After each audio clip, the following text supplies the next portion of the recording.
فعاطفياتك. فن اللي ياخذك ايه محبس المجنون.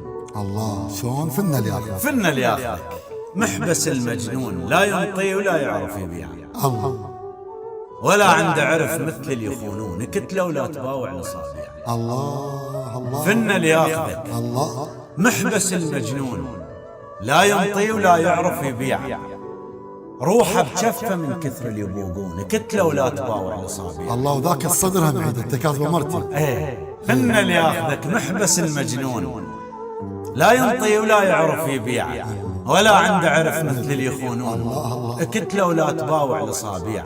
ولك لو بيده حرمك طلعت الباب، ناس تفوق ابو عيون الوسيع. الله وانا قوه لقيتك. ولك لو بيده حرمك طلعت الباب، الناس تفوق ابو عيون الوسيع. الناس تريدك تحب ما يحبون، الخيمه تطيح بحبال الرفيع. وانا قوه لقيتك خرزه بالماي، وبعد الماي ما ينطي له ضيع، وبعد ياهل يفلك وانا وياك. تعبني. الله يحفظك. انا قوه لقيتك، انا قوه لقيتك خرزه بالماي، وبعد الماي ما ينطي له ضيع، وبعد ياهل يفلك وانا وياك تخلبصنا مثل قلب الوشيع. مو صعب علي، سهلا انهزم بيك، بس داخلك قدام ناسي. الله الله الله، مو صعب علي، سهلا انهزم بيك، بس داخلك قدام ناسي. تعب عيوني ينتر افتخر بيك، رضات الله ورضاتك تسوى راسي. امك مو بكثر مساهرة عليك، ولا مثل تعرفك وين رايح. امك نايمة ومن تطلع الباب لحد ما ترجعان عليك طايح. على يا اساس ما يرضون ينطوك.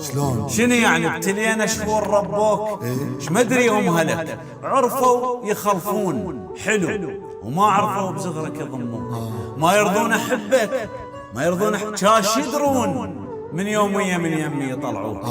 أنا المانعك من طلعة البيت، أنا الخايف عليك أهلك يشوفوك، أنا اللازم سمعتك لزمة الجامع. شافر حولي لو أهلك يحبوك، شافر حولي لو أهلك يحبوك. أنا المانطيك أهلك يغنون. أموت أنا المانطيك أهلك يغنون، أموت ولا الغير، ولا الغير أهلك يزفوك. قافل عليك واريدك بالحلال، وروحي حلقة مقدرة قدار لديك، خاف ما ينطوك أهلك شي فقير. أنا أريد أرتاح مثل الطير أجيك، أخذك بيدي غصب على الخلفوك، وأنت إذا ما ترضاهم غصبا عليك. الله سلامتك. يعني هاي الروح دائما عندك في القراءة، دائما تحس كرجال بعده عايش البداوة ورا القصيدة، دائما يريد كل شيء بالقوة وغصبا.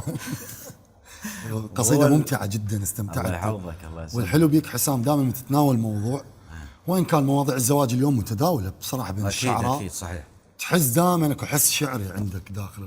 مو هو لازم، ما اريد اركز على صورة بالقصيدة لأن اظلمها بصراحة. الله يحفظك ذوقك هذا، لكن هي لازم تكتب شيء ما موجود. هي هذا شيء متميز الحمد لله. متميز، مو باي خلينا نفتح باب حسد عليك ثاني. يعني الشعراء ما شاء الله اليوم متابعين ومحبين من الطبقة العامة. انت ما شاء الله جمهورك طلع من الطبقة السياسية. سياسية؟ ايه اكو برلمانية يقول لك قلب الدنيا. لا